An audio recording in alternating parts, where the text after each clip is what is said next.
স্বরচিত কবিতা। কবিতার নাম ঝামেলা। ছেড়ে দে মা, কেঁদে বাঁচি, খেলব না আর কানামাছি। ভয় পেয়ে উঠেছিলাম বাবলা গাছে, উঠে দেখি ডালে ডালে সাপ আছে।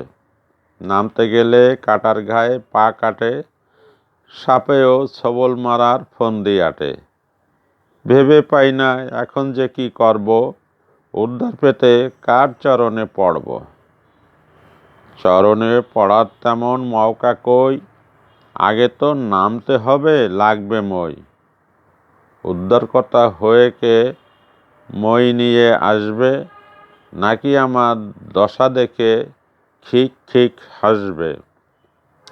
আটকে গেছি সেই খুঁড়োর কলে, যেই খুঁড়োকে গুরুরও উস্তাদ বলে। লুকোচুরি খেলল খুঁড়ো আমায় দিয়ে, গাছে তুলে নামানোর মই সরিয়ে নিয়ে।